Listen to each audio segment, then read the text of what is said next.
The views, opinions, and presentations of the guest are not intended to establish a standard of care to be followed by the audience.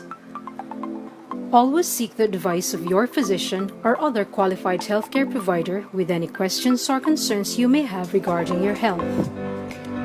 Furthermore, the assumptions, views, opinions, and insinuations made by the host and guest do not reflect those of the show and the management. Zach at Zydus brings you a patient care program, Health Talk, a lay forum that gives various information on illnesses and diseases with advice from medical experts. Join us live on Facebook.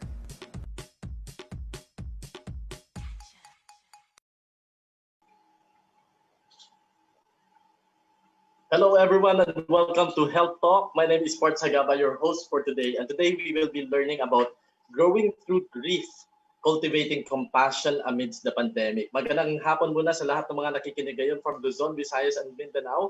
And sa mga kakatune in pa lang sa ating Facebook Live, keep sharing our link so that marami pa po tayong mga kaibigan, kamag-anak, at family members who can tune into us. Napakaganda po ng topic this afternoon and it's very interesting to know, no? Yung growing through grief, cultivating compassion amidst the pandemic. But before I continue with our introduction, we're saying good afternoon muna and happy listening sa mga first mga nag-tune in sa atin. Si Mary Grace Trijo, magandang hapon sa iyo at sa iyong pamilya as well. Kay Ton Kalila, ayan, good afternoon din sa iyo. Miss Giselle Reyes, Jonabel Magwad, Geraldine Amores, Eileen Lusterio, and kay Misty Tolentino Cadawas. Good afternoon sa inyong lahat.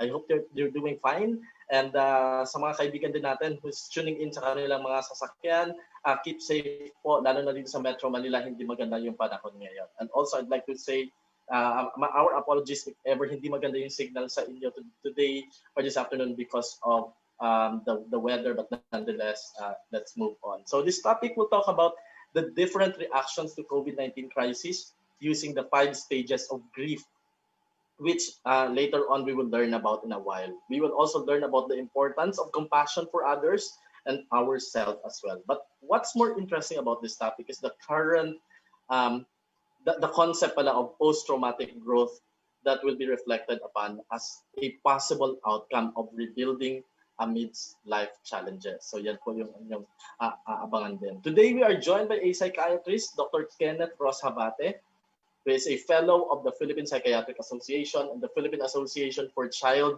and Adolescent Psychiatry. He obtained his joint Doctor of Medicine and Master of Business Administration degree from the Ateneo School of Medicine and Public Health.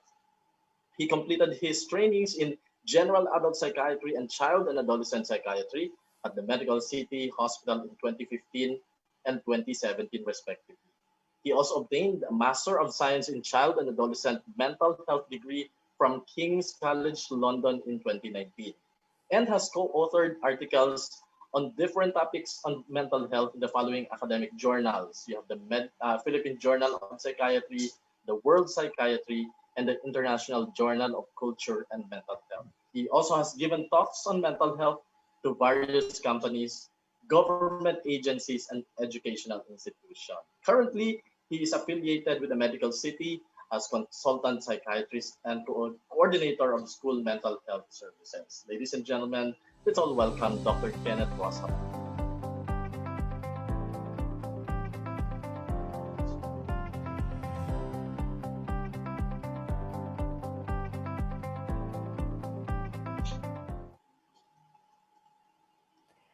All right. Thank you very much, Forts, for that very kind introduction. And thank you, Zydus, for the invitation. It is my honor and privilege to be with you, everybody who's joining us today, to greet you also a very belated Happy Mental Health Day, which was kahapon, no? Although, admittedly, I will start off by asking you to reflect on a topic that may not be so joyful. Diba? And that is our experience of grief. But starting from this, I hope we can use this topic to reflect. Bagay naman kasi yung panahon natin ngayon, medyo makulimlim, maganda sa pagdinilay-nilay, no? On how we can cope through our compassion for others and ourselves, and in doing so, open the door for growth in the process. No? So I want us to begin. Let's begin by asking ourselves about, well, who and what have we lost since March when COVID-19 suddenly came in and changed our lives? Alam nyo, I was looking at the statistics. As of today, just in our country alone, we have lost 6,238 people to the coronavirus. And for some lucky individuals, for some of us, statistic lang to. No? It's a number. But not for everyone. For others, it is a parent, a grandparent, a colleague, a partner, a mentor, a neighbor, a colleague. We also know that these deaths are just the tip of the iceberg because we know how COVID-19 has challenged our healthcare system so much that we have lost a lot of other people, maybe due to other illnesses, simply because, the resource people have been unable to get the care that they need because the resources have been diverted to the crisis or maybe even more sadly, opportunistic corruption. And while some of us may be mourning the loss of individual persons, we also recognize na tayong lahat, collectively, all of us are experiencing an overwhelming loss of normalcy and control over our lives and our futures. So it is more than not just being able to do the things that we normally do. No, it is the loss of first social connections with our friends and family. What I mean, tanongin niyo yung sarili niyo, when have you last experienced a firm handshake or a warm hug from somebody outside of your household? When were you able to last see a genuine smile or hear words of encouragement na hindi siya naharang ng isang mask or through this via camera and speakers? No? We are grieving the disruption to our home lives, our routines, the necessary boundaries to achieve work-life balance. No?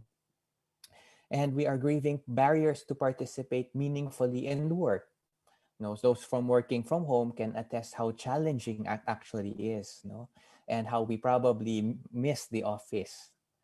And well, certain, and that is for those who are lucky enough to still have their careers, because even more tragically for a lot of our countrymen, no, some of us are grieving the loss of jobs and economic security. And regardless of what, we are all grieving. We are mourning the loss of our ability, our capacity to move about freely in the world, to travel and experience life. I mean, not just international travel or vacations, but even just to go about different places. No? And of course, mourning, grieving the loss of our sense of safety. Kasi ngayon, di ba, going to the market, the supermarket, it's already a death-defying act. No? And thinking about this, we realize, we are all grieving and we are doing it together.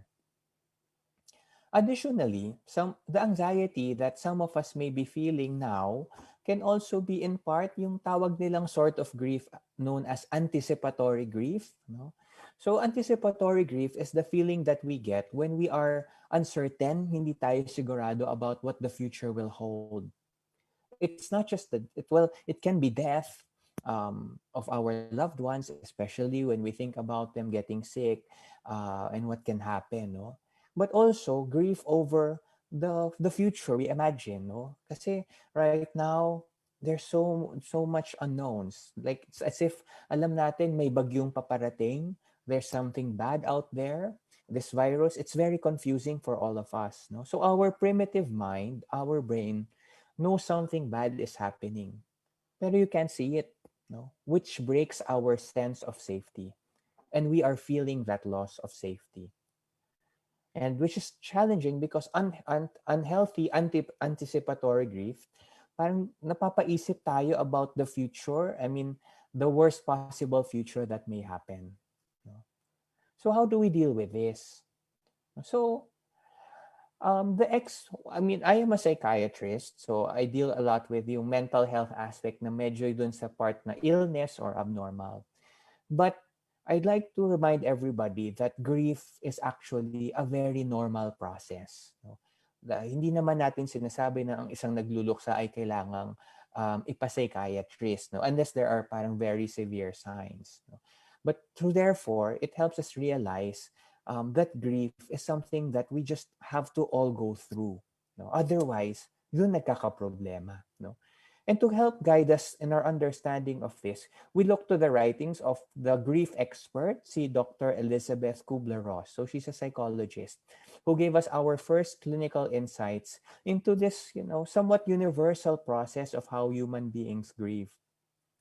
So sinabi niya that there are, parang in general, 5 stages of grief that people go through when we experience a loss. And that is denial, anger, bargaining, despair, and acceptance. No? So 1, 2, 3, 4, 5. We'll go through them each. Pero the important thing that Dr. Kubler-Ross parang eventually taught us as the years went along, she reminds us that these stages are hindi sila sunod-sunod, no? Although parang they can go in this order. But they might or might not occur in this order presented. And some people may experience variations of yung same stage multiple times. Minsan parang 1 step forward, 2 steps back. While some people may skip a stage or stages together. But anyway, as a rule, these are the basics of our grieving process, right? So let's try to see this crisis through these stages. No? So the first stage, is denial, which is the intellectual and emotional rejection of something clear and obvious. Diba? Interestingly, actually, denial is an important mechanism that our ancestors evolved para makasurvive, no, in a dangerous world. So, di ba, isipin natin yung mga mga ancestors natin, mga hunters, di ba, they were in the forest trying to get food, and then suddenly a wild animal attacked them. Tapos na-injure sila. So, it doesn't make sense para makasurvive ka na maramdaman mo yung parang injuries mo from there. Because otherwise, if you didn't have that denial of what you were experiencing, hindi ka makaka-fight back. Hindi ka makakatakbo, yung fight or flight response. Pero luckily for our ancestor, yung ability, yun nga, to deny the physical pain, parang was something that our ancestors, we are here because they survived and their contemporaries did not. So this capacity for denial provided our ancestors the fighting chance to survive. So emotional pain parang is a continuation of this. No? So therefore, we can deny emotional pain in the same way because of evolution. No? So it's not just about physical pain, but emotional pain because it's for self-preservation. And today, maybe, parang you may recognize, some of us may have had these thoughts parang early on. Some of us may be still going through these thoughts now na, grabe naman tong COVID na to, masyado namang pinapalaki. Parang ano lang yung media dyan, nagpapayaman lang. Oo. Yung COVID, ano lang yan, parang trangkaso lang yan. Alam mo, lahat naman nagkakatrangkaso tapos wala namang namamatay eh. Tapos, or ako, sabi nila yung mga nagkakasakit doon, mga over 60 years old. Di naman ako senior citizen, so okay lang ako. Denial. Right? But oftentimes, reality parang will intrude upon itself. And then we go to anger. And actually, anger is again another thing that we needed to evolve, no? To fight back. It's empowering kasi eh. We move towards anger in an attempt to gain control over our fears. No? So rather than just accepting and dealing with the problem, we become angry, hostile, we blame others, we engage in power struggles, parang yung issue nilalabas natin sa sarili natin, and we refuse to comply with the rules. No? So maybe some of us have thought, yung COVID na to, kasalanan to ng China eh. Kung di nila to tinago, nag-quarantine sila ng mas maaga pa, wala tayong problemang ganito. No? Alam mo, yung gobyerno, parang yung mga health authorities, yung mayor, parang pinapahirapan na yung buhay ko. So, I'm bored. Parang imbitahin ko yung mga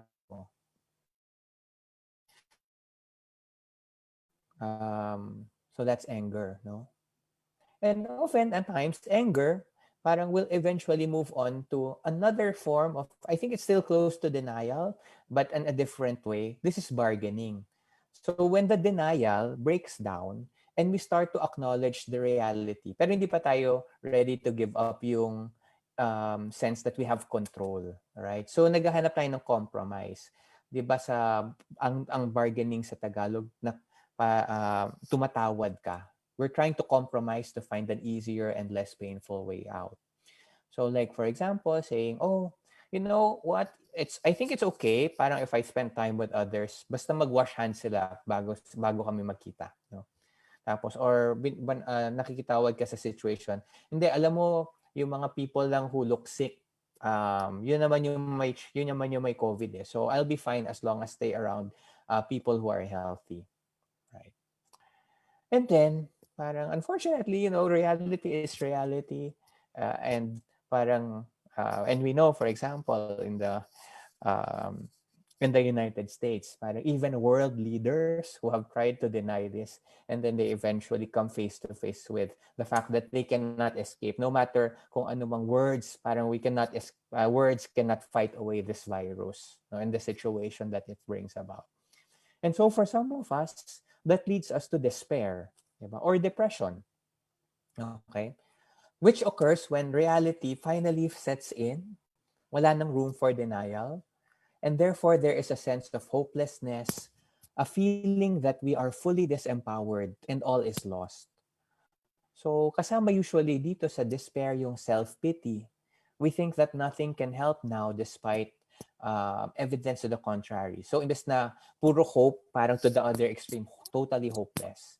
No? Because it's part of kind of accepting yun na yung pagtatawaran natin, hindi nag-work. Hindi nag-work yung bargaining. No?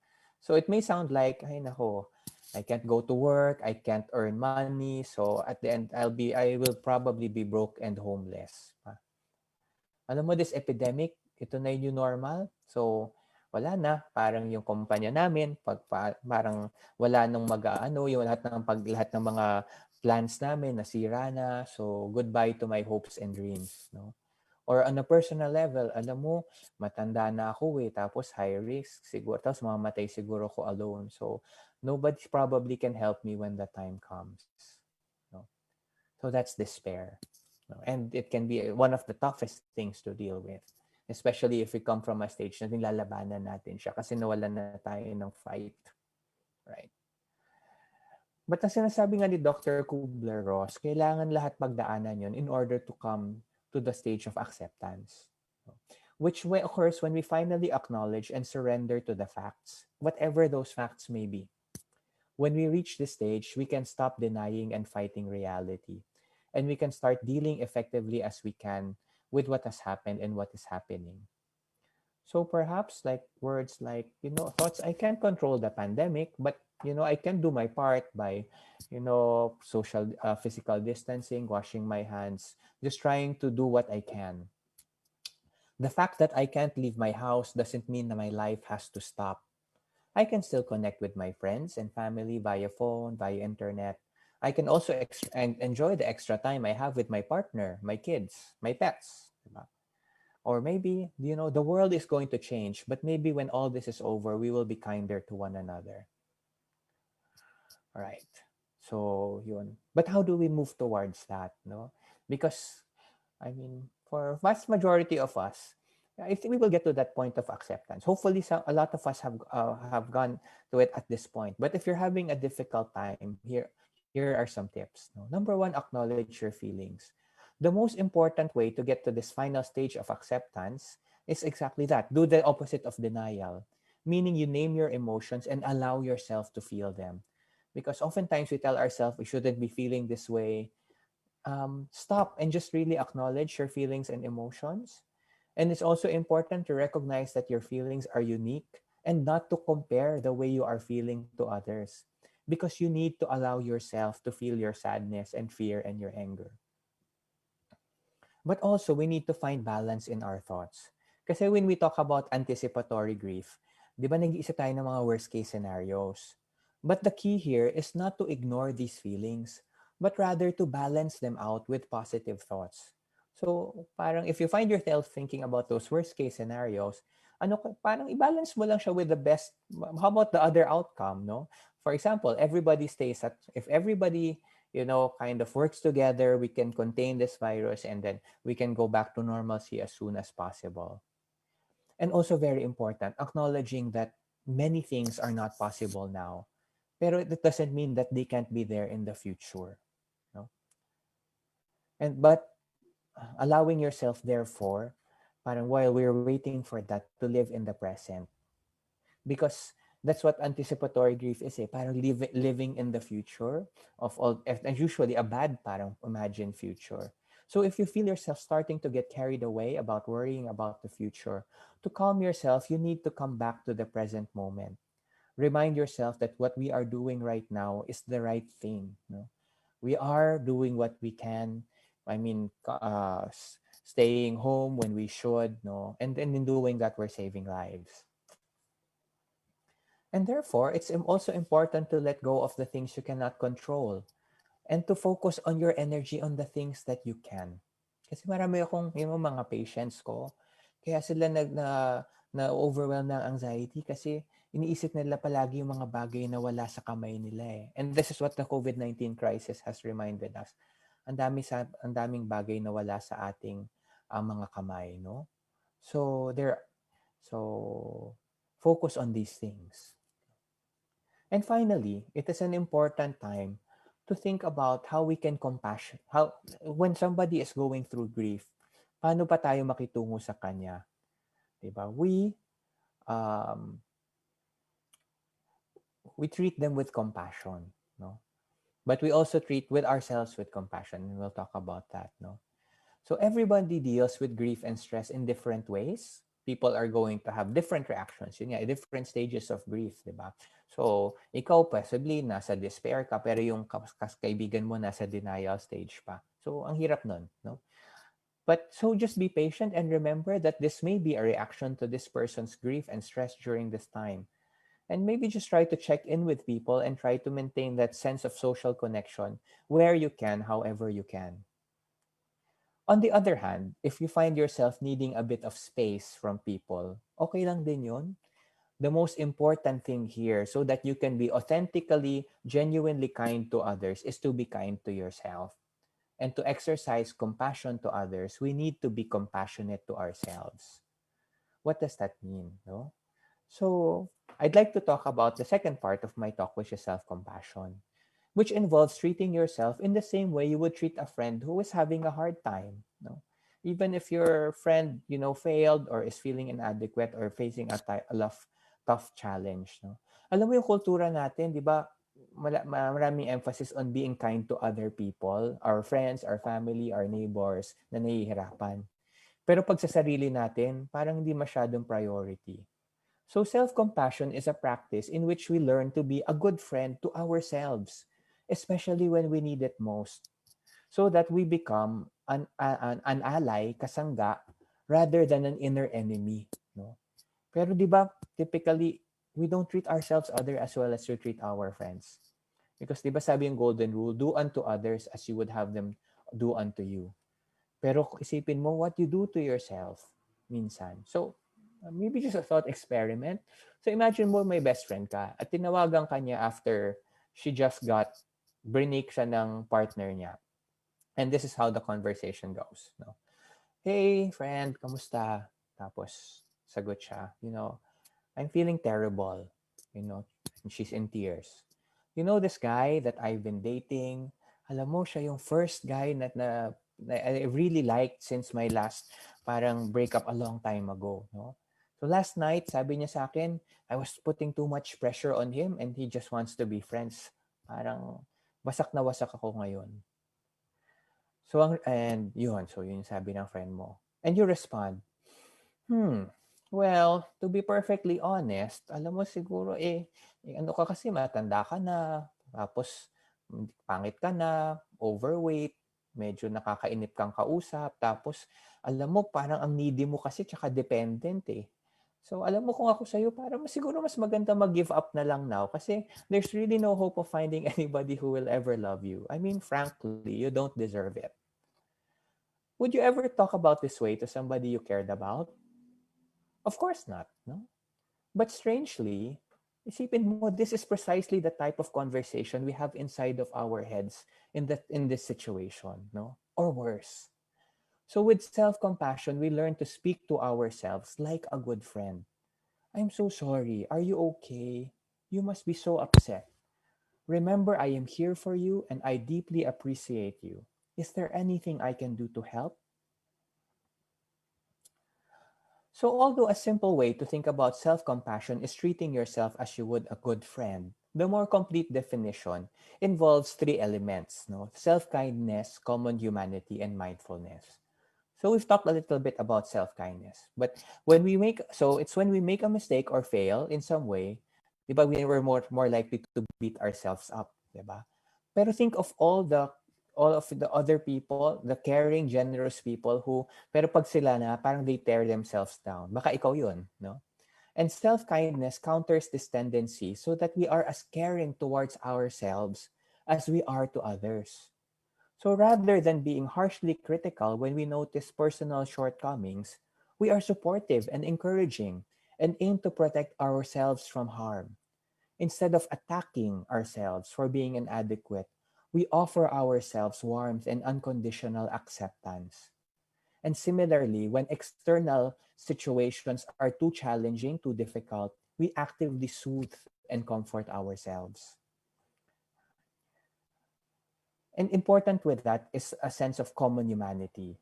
So, a sense of interconnectedness with other people is central to our self compassion.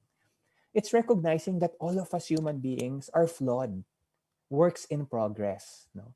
Everybody fails, makes mistakes, and experiences hardships in life. Self compassion honors the unavoidable fact that being human, life, it entails suffering for everybody, no exceptions. Because, I mean, this is obvious, right? Pero it's easy to forget because we fall into the trap of believing that things are supposed to go well and that something has gone wrong when they don't, no? Which is, I mean, it's highly likely, diba, in fact, inevitable that we will make mistakes and experience hardships on a regular basis. This is completely normal and natural. But we don't tend to be rational about these matters. Instead, not only do we suffer, we feel isolated and alone in our suffering. But when we remember that pain is part of the shared human experience, every moment of suffering is transformed into a moment of connection with others. The pain I feel in difficult times is the same pain you feel in difficult times. The circumstances are different, the degree of pain is different, but the basic experience of human suffering is the same. So when we suffer, we are connected. And finally, mindfulness, which is defined as being aware of the moment to moment experience in a clear and balanced manner, which requires us to be open to the reality of what we're experiencing in the moment, thoughts, emotions, sensations, without resisting it or avoiding it. No? And it is important for self-compassion because we need to recognize hindi natin na we cannot keep on denying our pain, 'di ba? We need to be able to acknowledge the fact that we're suffering, to be with our pain long enough to respond with care and kindness, no? And while that may be obvious, again, alam mo, 'di ba, many people don't acknowledge how much pain they're in, especially when that pain comes from self-criticism. Or when confronted with life challenges, people get caught up in problem-solving mode that hindi na sila nagsa-stop to pause to say, ang hirap ng pinagdadaanan ko. No? Mindfulness counters this tendency to avoid painful thoughts and emotions, allowing us to face the truth of our experience even when it's unpleasant. So against denial. At the same time, mindfulness parang is not about the opposite, no? It prevents us from being completely absorbed and over-identified with these negative thoughts and feelings, from like being kept caught up and swept away by all of our negative emotions. And that's called rumination, no? Which when we ruminate, it narrows our focus and exaggerates our experience. So which means like Not only did I fail, I am a failure. Not only was I disappointed, my life is disappointing. When we mindfully observe our pain, however, we can acknowledge our suffering without exaggerating it, allowing us to take a wiser and more objective perspective on ourselves and our lives. So, actually, to be self compassionate, mindfulness is the first step we need to take because we need presence of mind to respond in a new way. So therefore, another way to describe the three essential elements of self-compassion is loving, connected presence. Loving, which is self-kindness, connected, which is common humanity, and presence, which is mindfulness. When we are in the mind state of loving, connected presence, our relationship to others, ourselves, and the world is transformed. So which is very important because yun nga, ano ba yung kabaliktaran ng self-compassion? Di ba self-criticism? And we often think that it is the key to improve ourselves. Pero unfortunately, self criticism, parang it's like being working with a slave driver. Maybe at the start it will help you, but ultimately it will break you down, no? But when you are motivated by self-compassion, failure is not an indicator of defeat, but a learning opportunity. And self-compassion, your performance is likely to improve after this failure. And it will help you maintain peace of mind. No? Which is why also studies have shown that self-compassion leads to decreased stress, which we all need in this time, di ba? Self-criticism, it activates all of these neural networks that elevate our stress hormones, di ba? And it stops us from being resilient in the face of failures. And having high stress and stress hormones leads us to be more vulnerable to sickness, not just mental health problems, but even illnesses like COVID-19 as well. So self-compassion, on the other hand, parang does the opposite. It activates yung biological systems, releases those good happy hormones, those good chemicals, oxytocin, for example, that leads to greater feelings of well-being. So self-compassion will help us go through our grief in a healthier and ultimately happier way. Diba? Which is why, yun nga, those with self-compassion leads to less anxiety, depression, perceived stress, aggression, narcissism, and leads to increased life satisfaction, self-esteem, social connectedness, and resilience. No? So studies have all demonstrated that. But how do we do that, no, in our everyday lives? Now, first, of course, we need to recognize it. Kaya nga maganda yung mindfulness, and we can do this perhaps by, meditation practices.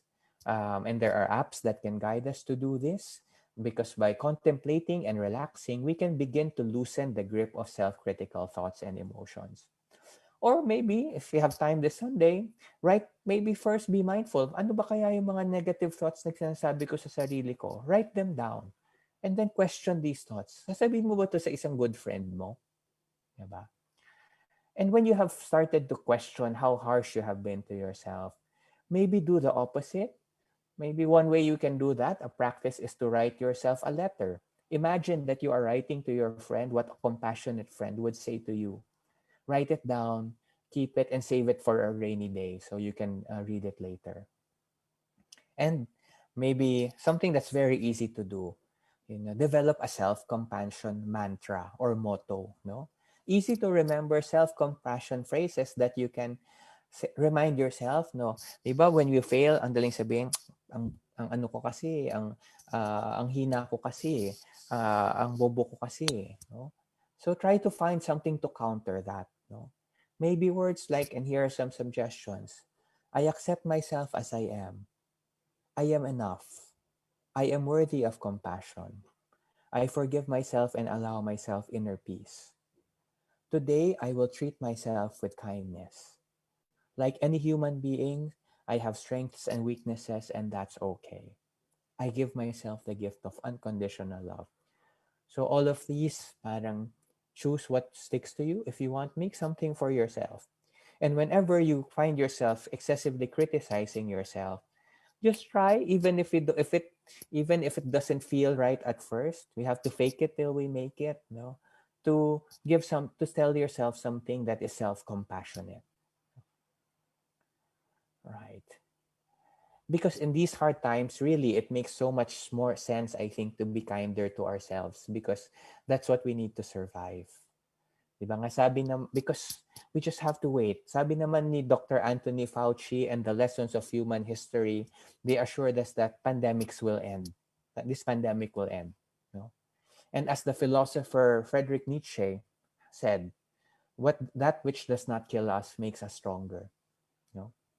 And to do that, I will introduce this next topic of post-traumatic growth. No?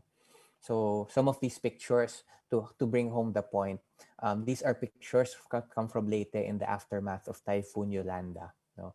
So they have rebuilt and made so much pain. So we can too. No? I mean, obviously, it might be premature to talk about post COVID-19. No? Pero as we move forward into this new normal, if ever, the vaccine comes, the treatment comes, how can we go back to our lives without mindlessly returning to a world of busyness and losing sight of the lessons of this pandemic?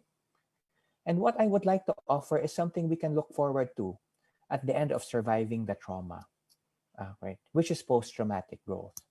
So it is a concept coined by another psychologist, si Tedeschi and Calhoun in the 1990s. And yung definition nila is positive psychological change. So nagkaroon ng improvement in terms of one's well-being after, in the wake of, struggling with highly challenging life circumstances or trauma. So post-traumatic growth occurs when traumatic experiences becomes a catalyst, becomes a spark for positive change.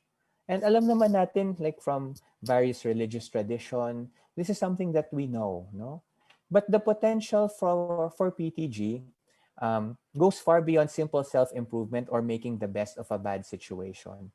So sinasabi ni Tedeschi, PTG does not make everything all better. It does not make all the stress disappear. But it can bring true meaning to a person's life because PTG forces us to ask questions about wisdom, virtue, and values, and demonstrate that trauma can define our character and clarify our purpose on earth.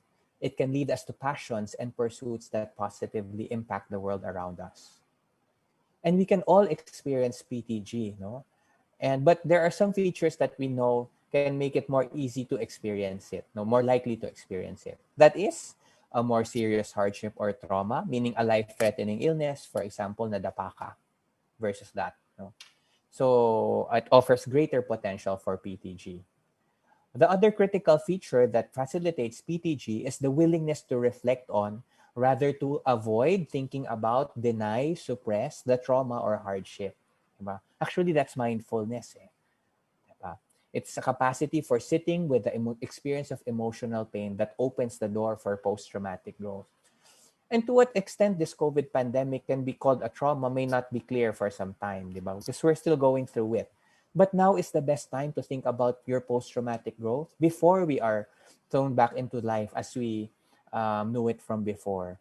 And in order to grow from these experiences, we need to acknowledge the difficulty of what we're going through.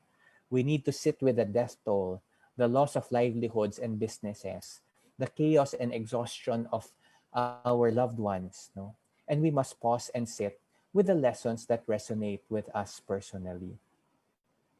And so to end, to set the stage for post-traumatic growth, um, I would like to offer this following reflection exercise, some questions based on the 5 factors that define post-traumatic growth, which is, we'll go through them all one by one. So in this exercise, I will just ask you several questions and reflecting upon PTG as they have influenced our COVID-19 experiences so far. And as you do so, I encourage you to invite growth to happen naturally in the areas in which you have been authentically touched or changed by this experience. Now, I want you to know that every one of us will relate to certain areas, but not others. So it might be helpful just to pick 1 or 2 questions for reflection that really strike you. But and to get the most benefit, maybe Later on, you might want to write down these thoughts and ideas that arise as you reflect. No? And I suggest bringing a spirit of curiosity and acceptance rather than judgment as you explore the following questions. And know that your perspective will change with time and you can always revisit these questions when you are ready. Kasi baka nga at this stage, in the stage of our grief, it may be too soon. But anyway, so the first parang domain of post-traumatic growth is relating to others, our sense of connection to our family, friends, and community. Many of us have experienced kindness from our neighbors, and increased opportunities to catch up with friends and family, even making new friends, no, virtually, no, and hopefully a renewed sense of connection to our community or bayanihan thanks to COVID-19. So ano kaya yung mga answers sa questions na to? To whom do I feel most connected right now? How can I maintain this increased closeness when life parang goes back to normal? How has this experience enhanced my connection to my community? And how can I further contribute to those who have helped me during this time? Second, new possibilities. As life has changed, certain opportunities, a lot in fact, have been closed. Pero you know what? Maybe others have materialized. No? And maybe to make most of the new possibilities that exist for you, think of these following questions. What types of personal and professional possibilities are now on your radar that weren't there a couple of months ago? What professional opportunities may soon arise because of a changing economy? Are there maybe dreams that you've set aside in your past that maybe you can revisit now? Diba? What have you learned about yourself personally during this time? And where is there continued room for improvement in your journey? Third, personal strength. You know, challenges strength test our strength, offering opportunities to build our capacities and emerge more confident and capable than before. As you explore growth about that you have made and can make moving forward, consider these following questions. How have you shown strength during this time? What are you proud of? How do you see yourself differently than maybe you did 6 months ago? In what areas would you like to gain more personal strength? Next, spiritual change. Existential threats like COVID-19 help us think about questions of life and death, no? The purpose of our existence, what is it to live life with meaning. So these questions can lead to an enhanced sense of spiritual connection and an appreciation for your brief, precious time on earth. And maybe some questions to contemplate could be, in what new ways do I appreciate this opportunity to live this life in light of my experiences with COVID? How has this enhanced my faith or spirituality in the past months? How has this experience enhanced my understanding of my purpose on earth? And finally, an appreciation of life. So at this time of writing, countless millions of persons have died. You know. It is only through our good fortune that we are reading this, we are listening to this lecture now, still alive. And maybe to pause here in appreciation, ask yourself, how can I do right by the opportunity to live that I have been given to live this life? How can I live in a way that honors those who have lost their lives to COVID-19? What facets of life can I now appreciate more fully thanks to this experience? How can I actually show this enhanced appreciation in the way that I live my life? So yun yung five um, domains of post-traumatic growth. So we may relate to some maybe not, but at the end of the day, I think it is good to at least ask ourselves the questions because it is important to be able to do so that we go into the last stage of grief. No? So this is not something that was originally there, yung kay Kubler-Ross, but ginawa ng kanyang colleague si Kessler. So sabi niya, when he had felt that in his own personal dealings, once he had reached a stage of acceptance, ang totoong hinahanap niya is meaning, di ba? And it's, as Kessler describes, it is often in our darkest moments that we can look for and experience real meaning. So for us, this crisis actually, hopefully, can provide us numerous opportunities to find meaning.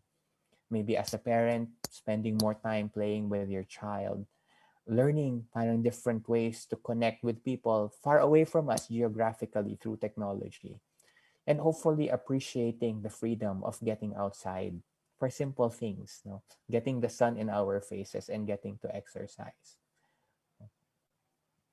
And I think, yeah, as we hopefully journey parang wherever we are through our stages, my hope for you, and my wish, especially on this World Mental Health Day weekend, is that we are able to experience resilience, no? The capacity to withstand parang the sources of our stress in our lives. No? So I show this picture. This is called kintsugi, an ancient Japanese art where the artist would, repair a smashed like pot, vase, or plate, no? Parang usually you would parang repair it by hiding the scars, no? Pero here, kintsugi, you emphasize the scars with gold powder instead of hiding them. And I think kintsugi is the perfect metaphor for resilience or post-traumatic growth. Because truly this COVID-19 crisis has smashed into our lives, leaving many of us and our loved ones feeling shattered and broken. Let us remember, however, that this tragedy, all tragedies, can provide us, as long as we survive, an opportunity to rebuild and hopefully come back stronger, more precious, more beautiful than ever before. And I hope and pray that this may be so for each and every one of your families. Thank you very much for the gift of your kind attention. Maraming salamat, Your Dr. time. Kenneth. And that's really a very interesting and meaningful topic this afternoon. Nakasabay pa yung weather plus yung boses mo. Sabi nga ng isa sa mga sabi nga ni John Ray, one of the audience, sabi na the good voice of Dr. Kenneth suits this kind of topic like this. Make someone relax. Ay, salamat. Deliberate yan, deliberate. Alam mo, kung lahat ng tao ganito lang talaga magsalita tulad mo, Doctor, siguro the world would be a better place to live in. Well, I think it is something that it is not something that comes naturally. Meaning, I think for all of us, I think all of us, when it's a good lesson to remind ourselves that, of course, when we are stressed, and I think that's what we are all in some ways experiencing right now. Madali to react, di ba? Pero yun nga important sa parang mindfulness, being aware of where we are at. Because we can stop and think, and maybe, is there a better way to handle this? Even in terms of like how we speak. So I think we all have the capacity for whatever I have been able to supposedly demonstrate right now. I like the way how you run through with your presentation this afternoon. You started with the 6 stages of grief, and then you emphasize self-compassion, and then you move on to post-traumatic growth. And you bring the audience back to the summary of the stages of grief, and then highlighting the last point, which is finding meaning in everything. Now, we have quite a number of questions in the audience right now, but before reading those questions, and by the way, I'd like to encourage the audience to please send your questions. We still have probably 10 minutes before we end the show this afternoon. But to jumpstart this, Doctor, you mentioned about self-compassion earlier. So the question is, does one necessarily need to go through these different stages of grief for them to exercise compassion or self-compassion? Your thoughts on this? Okay, that's a very, very interesting question. No? It goes to show na parang, it's something that we psychiatrists parang face, parang are asked with parang, paano kami parang in the sense na tumutulong kami sa iba't ibang tao in different stages of pain and in different parang sources of pain, no? Kailangan ba maranasan namin exactly to go through all of this pain para mag-connect kami sa compassion? I think the beauty of compassion, the concept of compassion is that it does not it it does not have, it does not require us to actually have us undergo exactly parang the precisely the same source of pain that the other person is feeling, no. But recognizing as part of self-compassion that it is part of a common humanity, di ba nga, when we are experiencing parang failure or pain, we are experiencing in a somewhat universal human experience of our being limited, our being finite. So actually, all of us, by being limited and finite, undergo parang pain and in some ways grief. Yun nga, different stages of grief, different forms of grief. No? So, but I think, so I guess in some way, like not necessarily, my point of talking about grief in this way is that we can go, we don't necessarily have to go through grief in that we lose a particular person, diba? But we realize that actually, regardless of whether we know it or not, especially now, we are all grieving. And therefore, I think that gives us a greater capacity for self-compassion because, yun nga, as going back, sinabi as post-traumatic growth is available to everybody. Pero the fact that you are able to undergo something and reflect on it deeply, no? So parang we can share in our common experience and therefore parang use that as a source of parang self-compassion, which can be the source of our compassion to other people also. We take one question from the audience from John Ray Jersey. Ang sabi niya, Dr. Kenneth, is there a health consequence on holding emotions or tears, especially to a notion that men don't cry? Oo. Alam mo, well, yun nga, I think I was gonna say, is it an Eastern thing or is it a Western thing? I think it's a worldwide thing yun nga. Tama nga that men generally parang are hewed to this image na kailangan strong, kailangan stoic, no? Um, which, yun nga, if in the face of overwhelming pain, di ba, I think that would go to, mas malapit yun sa stage of denial in some way, di ba? And the problem with yun nga, I didn't talk about this, is in not being able to progress through the stages of grief and getting stuck in one of the stages of grief, like denial, for example. What one experiences a complicated grief. So marami akong pasyente actually na they come to me for symptoms of depression, which is, difficulty sleeping, no energy, parang no motivation, no joy in life, no? And wala naman, I mean, na-frustrate sila kasi napakababa, wala naman talaga nag-trigger masyado, except like maliit lang parang for them, objectively speaking. Pero usually, parang when we start working together, parang we eventually uncover na may mga pain sila, may mga losses sila, maybe griefs from people they have lost, whether through death or separation, na hindi nila masyadong na-process yun. No? So I think there's a danger exactly in denying things. No? So I think that's one extreme. No? At the same time, yun nga, in the principle of mindfulness, yung sinasabi doon, it's also, it's not naman going the opposite route and, parang allowing your grief and then parang nagpapadala ka na parang 200%, no, that's called rumination naman. But finding a space in the middle, the balance, no, to be able to experience something, even difficulty, but without getting swept away. So yes, I think it is a very good, reminder for, especially for our menfolk, na to allow themselves to experience what they are experiencing, even if it's negative emotions. Okay. Uh, Before we ask the next question, just like to acknowledge some people who's listening to us, tuning in to us or watching us right now. Dr. Maria Therese Sayo from Bulacan, Hi. Miss Sapa Marwa from Baguio, Susan Keroldico from Samar. I remember you have the slides on Yeah, sa the galing Typhoon sa, Yolanda. Oo. yes. Kaya nakaka-relate sila. Miss Norma Mita Lopez, tuning in from Sayo Family Care in Bulacan, John Ray Jersey, Catherine from San Fernando, La Union, na nanonood din Hello ngayon. po. Yeah, we have also someone from Malolos, si Miss Seng Santos. From Parañaque City, si Mark Kenneth. Ay, katukayo mo, Dr. Oo nga, Mark hello. Kenneth Balicanta. Dr. Margie Holmes is also watching right now. Good Oh, afternoon, hi, Dr. Margie. Doktora. Good afternoon po. Yeah, and also sa mga students mo sa advanced abnormal psychiatry class. Oh, nakasama ako dun kanina sa kanila. Good afternoon din. Sabi ni Miss Susana Carol Vico, Doc, for me, there's still fear. I put trust in God and leave it to the flow. That's her Yeah. opinion. Oo. Oo.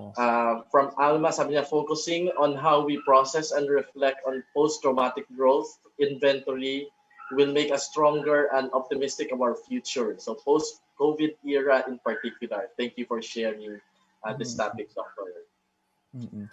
Thank you. I mean, I hope yun nga. To remind us, parang it's part of going through grief, the finding balance. Of course, we are allow ourselves to experience this sadness now, but let's not also lose sight of the hope that this pandemic will end. No, we just have to survive it. Mm-mm. My friend, Attorney June Bukat, na nakikinig ngayon, sabi niya, can you go through grief without crying? Oh, okay. I mean, Or it's really part of it? I wouldn't say that parang grief should be defined, parang crying should be a definitive behavior of grief per se, no? But I guess parang knowing that despair is one of the mechanisms by which one of the normal stages of grief, no? And crying again, when as a neuroscientist, like as a psychiatrist, parang marami akong na-realize na yung na-develop na parang whatever normal parang emotional and cognitive experiences we have nanggaling yan sa ating sa evolution, no? So crying evolved as a mechanism by which we were able to um, release our difficult emotions, no?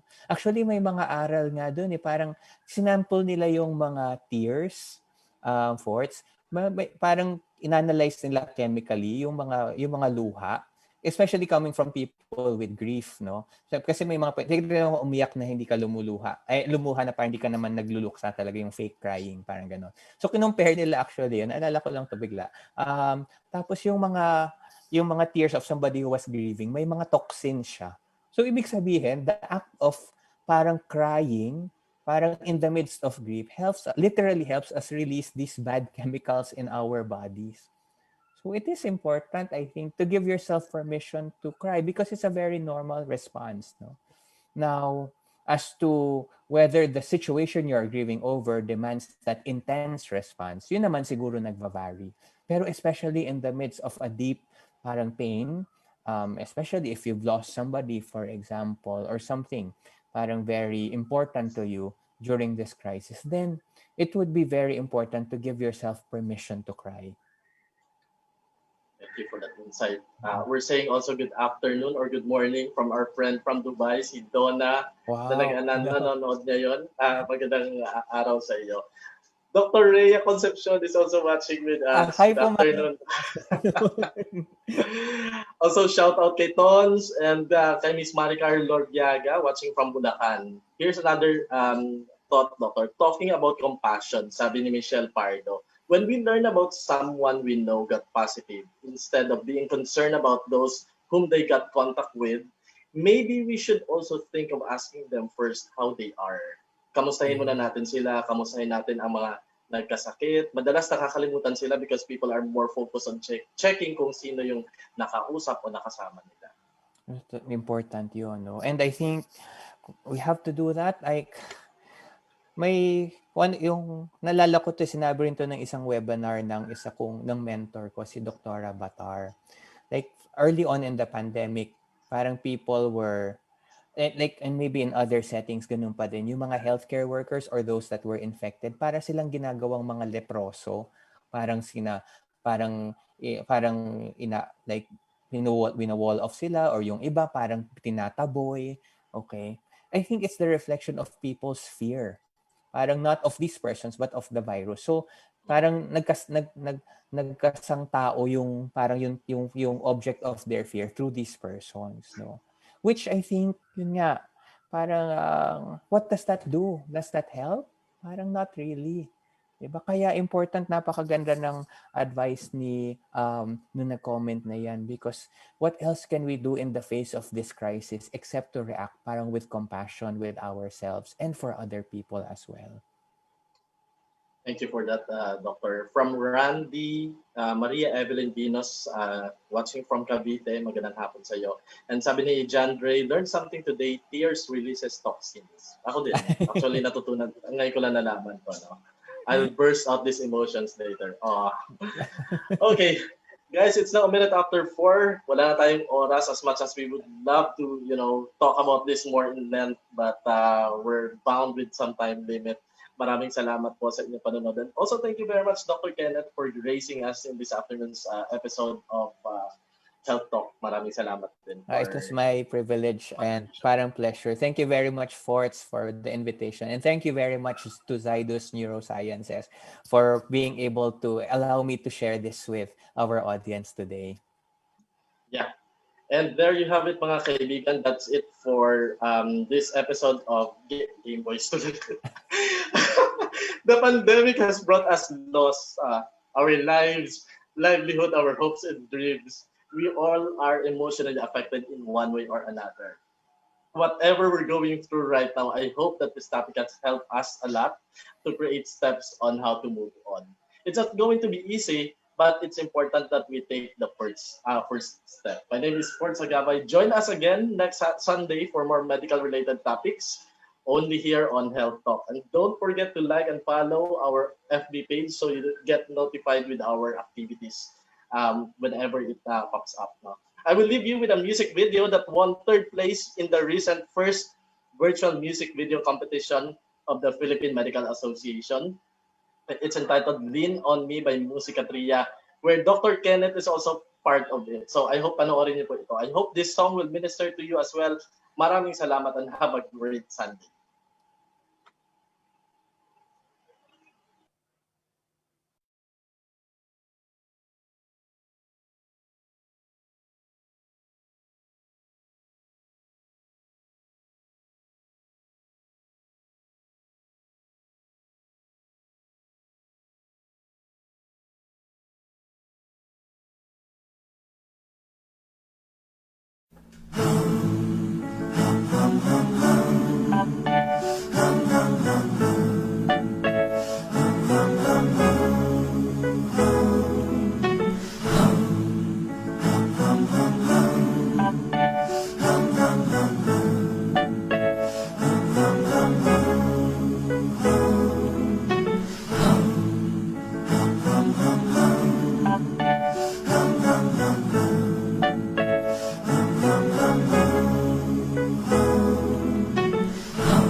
Sometimes in our lives, we all have pain, we all have sorrow,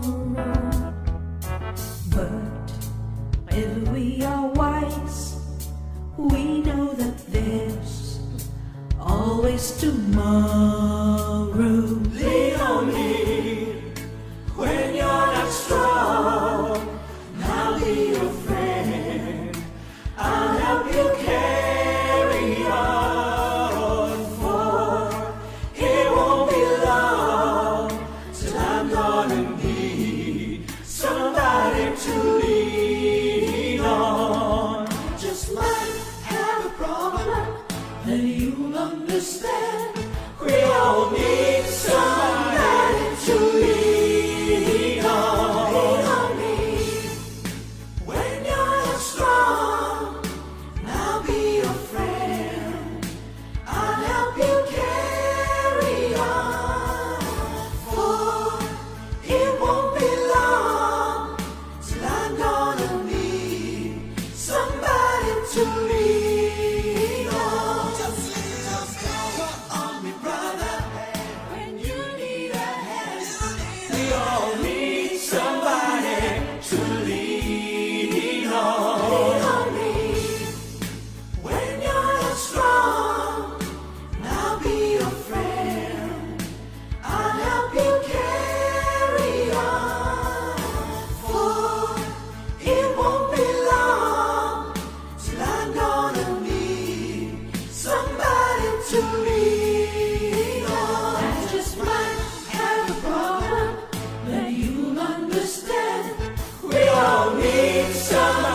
Zach at Zydus brings you the patient care program Health Talk, a lay forum that gives various information on illnesses and diseases with advice from medical experts. Join us live on Facebook.